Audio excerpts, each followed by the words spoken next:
Bienvenidos de nuevo a nuestro canal. Hoy nos sumergiremos en uno de los eventos más significativos de la historia cristiana, la Última Cena. Basándonos en la Biblia, exploraremos los 20 puntos más relevantes de este momento crucial en la vida de Jesús y sus discípulos.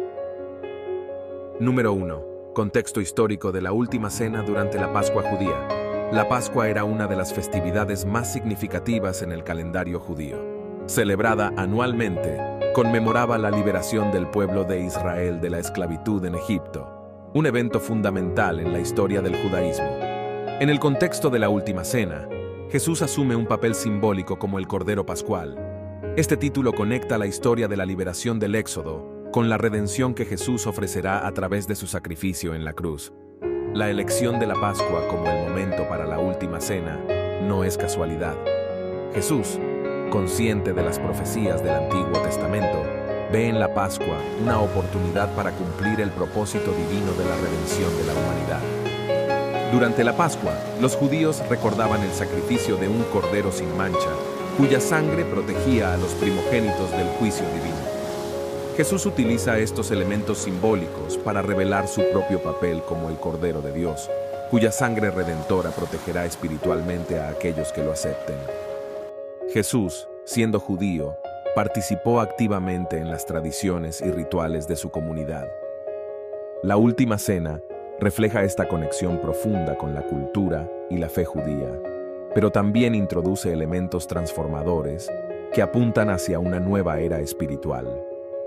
La Pascua no solo recordaba la liberación de Israel de la esclavitud, sino que también anunciaba la esperanza de una liberación mayor y más universal. La Última Cena, al tener lugar durante la Pascua, establece un paralelo poderoso entre el antiguo Éxodo y la liberación espiritual que Jesús traería. La Pascua también estaba vinculada a la antigua alianza entre Dios e Israel. Jesús, al instituir la Cena del Señor durante este tiempo, anuncia la llegada de una nueva alianza basada en su sacrificio, que transformará la relación entre Dios y la humanidad. Número 2. Lugar significativo de la Última Cena. La Última Cena se llevó a cabo en una sala superior, un lugar escogido por Jesús de manera específica. Esta elección no fue accidental, más bien, revela la intención de Jesús de otorgar significado y solemnidad al evento. Antes de la cena, Jesús envió a 2 de sus discípulos a preparar la sala. Este acto, en apariencia práctico, adquiere un simbolismo profundo. Jesús estaba consciente de que esta sería su última comida antes del sacrificio en la cruz, y su preparación anticipada sugiere la divina previsión que rodea el evento. La preparación de la sala se convierte en un acto simbólico de servicio y sacrificio. Mientras Jesús preparaba el lugar para la cena, anticipaba el servicio más grande que ofrecería al mundo: su sacrificio para la redención de la humanidad. La elección de un lugar preparado específicamente para la ocasión evoca imágenes del Antiguo Testamento, donde eventos significativos ocurrían en lugares designados y preparados por Dios. Esto refuerza la idea de que la Última Cena no fue solo un evento casual, sino un cumplimiento divino de propósitos redentores. La Pascua judía se celebraba en hogares, pero Jesús eligió una sala superior. Este cambio de escenario sugiere una ruptura con las tradiciones convencionales y señala hacia un nuevo orden espiritual que estaba por establecerse a través de su sacrificio. Dentro de la sala, Jesús utilizó elementos familiares, como el pan y el vino, para instituir la cena del Señor. Estos objetos cotidianos tomaron un nuevo significado bajo la enseñanza de Jesús, transformándose en símbolos de su cuerpo y sangre, apuntando al sacrificio redentor que estaba por venir. La elección de una sala superior también proporciona un entorno más íntimo y propicio para la instrucción y la comunión espiritual. Jesús compartió enseñanzas profundas con sus discípulos, preparándolos para los eventos cruciales que se avecinaban. Jesús, al asumir el papel de siervo al lavar los pies de sus discípulos, reafirmó el simbolismo de la sala como un lugar de servicio humilde. Este acto de humildad sirvió como modelo para sus seguidores, enseñándoles lecciones duraderas sobre la importancia del servicio y la disposición para sacrificarse por los demás. Número 3. El lavado de pies. En la época de Jesús, Lavar los pies era una tarea realizada comúnmente por sirvientes. Esta práctica reflejaba la humildad y el servicio, ya que los caminos polvorientos exigían una limpieza constante. Jesús, quien ocupaba la posición de maestro y líder espiritual, realizó el acto humilde de lavar los pies de sus discípulos. Este gesto sorprendente rompió con las expectativas culturales y sociales de la época, destacando la inversión de roles y desafiando las normas establecidas. Pedro, uno de los discípulos, inicialmente se resistió al hecho de que Jesús le lavara los pies. Su reacción refleja la incomodidad cultural y la sorpresa ante la inversión de roles que estaba teniendo lugar. El lavado de pies no fue simplemente un acto de limpieza física, fue una lección profunda sobre la humildad. Jesús enseñó que, a pesar de su posición divina, estaba dispuesto a asumir el papel de siervo para mostrar la importancia de la humildad en la vida cristiana. Jesús explicó que aquellos que son lavados no necesitan más que lavar los pies, indicando que aquellos que han experimentado la purificación espiritual a través de Él no necesitan ser redimidos nuevamente. Este simbolismo refuerza la idea de la obra redentora y purificadora de Jesús.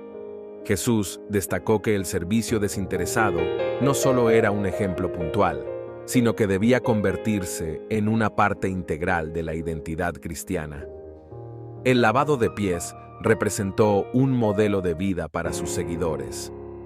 La inclusión del lavado de pies en el contexto de la Última Cena refuerza la conexión entre la humildad, el servicio y el sacrificio redentor de Jesús. Los gestos de humildad prepararon el terreno espiritual para la institución de la Cena del Señor. Después de la resurrección, los discípulos recordaron y practicaron el lavado de pies como un acto de servicio mutuo.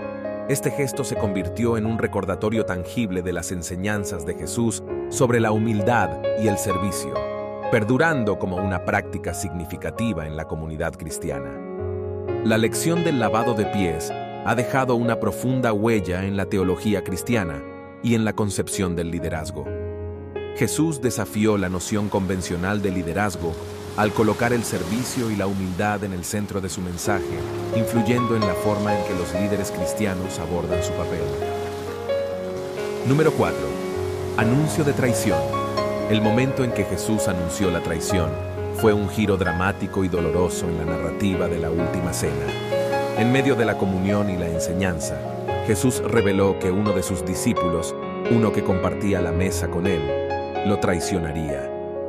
La traición era más que una simple deslealtad. Representaba una ruptura fundamental en la relación cercana entre Jesús y sus seguidores más íntimos.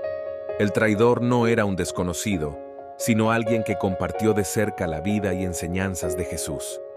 Ante la sorpresa y la confusión de los discípulos, Jesús señaló directamente a Judas como el traidor. Este acto reveló no solo el conocimiento divino de Jesús sobre los eventos futuros, sino también la conciencia clara de Judas sobre su propia traición. La revelación de que el traidor estaba presente en la mesa durante la cena acentuó la ironía de la situación. La traición no se gestó en la oscuridad, sino en la misma comunidad que compartía la cena. Aunque las Escrituras no ofrecen una visión completa de las motivaciones de Judas, se sugiere que fue tentado por el amor al dinero y desilusionado por las expectativas no cumplidas sobre el reino terrenal de Jesús. La traición de Judas cumplió las profecías del Antiguo Testamento, como se describe en el Salmo 41:9. Aún el hombre de mi paz, en quien yo confiaba, el que de mi pan comía, levantó contra mí el calcañar. Este cumplimiento profético destaca la soberanía divina incluso en eventos aparentemente trágicos. La revelación de la traición de Judas subraya la solemnidad de la Cena del Señor.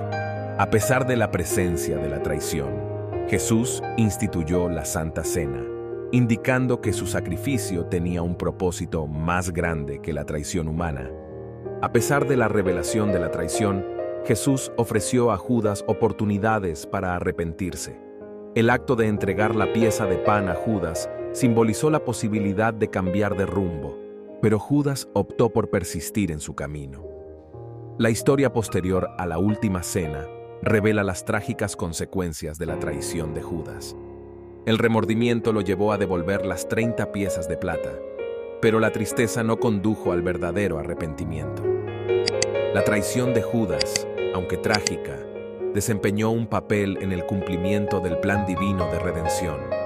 Jesús, a pesar de ser traicionado, entregó su vida como un sacrificio para la salvación de la humanidad. Número 5. Cuerpo y sangre. La institución de la Cena del Señor en la Última Cena es un momento de profundo significado teológico.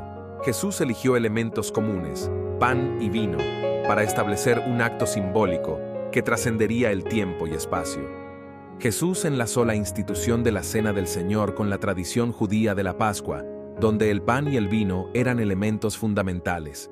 Esta conexión añade profundidad a la comprensión de sus seguidores sobre el significado del acto. Al tomar el pan y el vino, Jesús anunció que representaban su cuerpo y su sangre. Esta declaración simbólica estaba en consonancia con las enseñanzas del Antiguo Testamento, donde la sangre tenía connotaciones de sacrificio y redención. Jesús tomó pan, lo bendijo y lo partió, distribuyéndolo entre sus discípulos. Al hacerlo, estableció una conexión íntima entre el pan y su propio cuerpo, indicando que el pan partido simbolizaba su sacrificio inminente en la cruz. Del mismo modo, Jesús tomó el cáliz de vino, dio gracias y lo compartió con sus discípulos. Este acto representó la nueva alianza que estaba por venir, sellada con su propia sangre derramada en la cruz para la redención de la humanidad. Del mismo modo, Jesús tomó el cáliz de vino, dio gracias y lo compartió con sus discípulos. Este acto representó la nueva alianza que estaba por venir, sellada con su propia sangre derramada en la cruz para la redención de la humanidad. La institución de la Cena del Señor también tuvo un componente profético. Jesús anunció que no bebería más del fruto de la vid hasta que lo hiciera en el reino de Dios, señalando hacia la consumación final de su obra redentora en el retorno glorioso. Jesús instruyó a sus seguidores a participar activamente en la Cena del Señor en su memoria. Este acto de participación implica más que una observación pasiva. Invita a una reflexión personal sobre el significado profundo del sacrificio de Cristo. La institución de la Cena del Señor establece un puente entre el evento presente y el sacrificio redentor futuro de Jesús en la cruz. Los elementos simbólicos del pan y el vino se convierten en medios tangibles para recordar y apropiarse espiritualmente del sacrificio de Cristo. A lo largo de la historia, la teología de la Cena del Señor ha sido objeto de reflexión y desarrollo en la tradición cristiana. Diversas denominaciones han interpretado y practicado este acto de manera diferente, pero la esencia del simbolismo del cuerpo y la sangre de Cristo ha permanecido central. La instrucción de Jesús de hacer esto en su memoria destaca la importancia de la repetición ritual de la Cena del Señor en la vida de la comunidad cristiana. Es un recordatorio continuo del sacrificio de Jesús y de la nueva vida que los creyentes tienen en él. Número 6. Nuevo mandamiento. Amar como Jesús. Ama. La entrega del nuevo mandamiento por parte de Jesús se produce en un momento clave, durante la Última Cena, marcando así la culminación de su ministerio terrenal y preparando a sus discípulos para los eventos subsiguientes. Jesús no estaba introduciendo un concepto completamente nuevo. La idea de amar al prójimo estaba presente en la ley judía, pero Jesús llevó este principio a un nivel más elevado al pedir a sus discípulos que se amen mutuamente de la misma manera en que Él los amó. La novedad del mandamiento radica en el estándar del amor propuesto por Jesús. No se trataba simplemente de amar al prójimo como a uno mismo, como se enseñaba en la ley, sino de amar como Jesús amó. Este estándar revolucionario requería un amor sacrificial y desinteresado. Jesús mismo personificó el amor que estaba pidiendo a sus discípulos. Su ministerio estuvo marcado por actos de compasión, servicio y finalmente el sacrificio supremo en la cruz. Este amor no conocía límites ni condiciones. El mandamiento de amar como Jesús amó se convirtió en un componente esencial de la identidad cristiana. Los seguidores de Jesús se caracterizarían por un amor que trascendía las barreras y las expectativas convencionales. Este nuevo mandamiento tenía el poder de transformar vidas y comunidades. Al amar como Jesús amó, Los discípulos serían agentes de cambio en un mundo marcado por el egoísmo y la indiferencia. La entrega de este mandamiento no fue simplemente un discurso teórico, fue respaldado por un acto tangible. Al lavar los pies de sus discípulos, Jesús demostró prácticamente la naturaleza humilde y servicial del amor que estaba instando a sus seguidores a practicar. Jesús dijo que el amor entre sus seguidores sería la marca identificativa que demostraría al mundo que eran verdaderos discípulos suyos. Juan 13:35. Este amor auténtico y sacrificial sería un testimonio poderoso de la realidad del mensaje cristiano. Jesús contrastó el amor que pedía con el amor del mundo.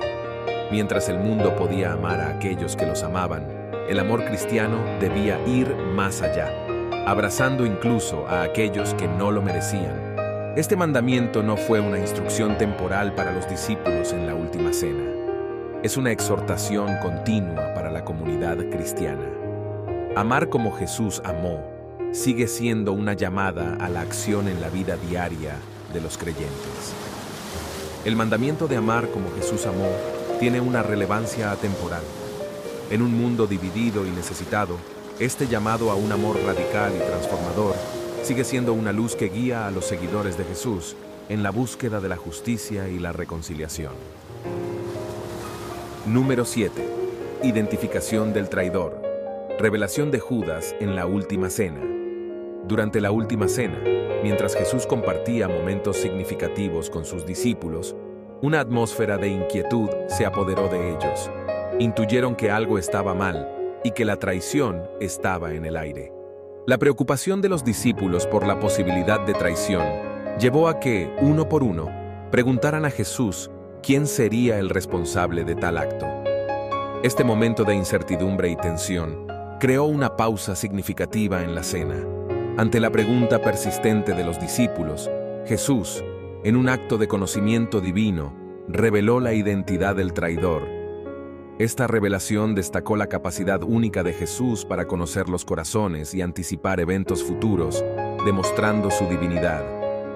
La respuesta de Jesús fue clara: el que moje su pan en el plato conmigo, ese me va a entregar. Mateo 26:23. Esta declaración fue una respuesta directa a la pregunta de los discípulos y señaló hacia Judas como el traidor. La identificación de Judas como el traidor dejó a los discípulos en estado de shock y desconcierto. La revelación de que alguien tan cercano y aparentemente leal podría traicionar a su maestro generó una profunda conmoción. La identificación de Judas como el traidor no fue un giro inesperado de los acontecimientos, sino el cumplimiento de las Escrituras. Jesús había aludido anteriormente a la traición en las profecías, como en el Salmo 41:9. Jesús utilizó el acto simbólico de mojar el pan en el mismo plato para señalar hacia la traición de Judas. Este gesto dramático conectó la identificación del traidor con un acto cotidiano, enfatizando la gravedad de la traición. Tras la identificación, Judas preguntó si sería él. Jesús confirmó su pregunta, diciendo: «Tú lo has dicho». La respuesta de Jesús destacó la responsabilidad personal de Judas en su elección de traicionar al Hijo de Dios. Después de la revelación, Judas abandonó la cena para llevar a cabo su traición. La salida de Judas simbolizó la separación entre la luz y las tinieblas, marcando el camino hacia los eventos trágicos que seguirían. La identificación de Judas desafió a la comunidad de discípulos a enfrentar la realidad de la traición entre ellos. Este momento crítico subrayó la necesidad de discernimiento espiritual y la inevitabilidad de enfrentar desafíos incluso entre los seguidores cercanos de Jesús. Aunque la revelación de la traición de Judas fue un evento trágico, estaba intrínsecamente ligada al plan redentor de Dios. La traición de Judas fue un componente esencial para que la obra de la redención se cumpliera a través de la crucifixión de Jesús.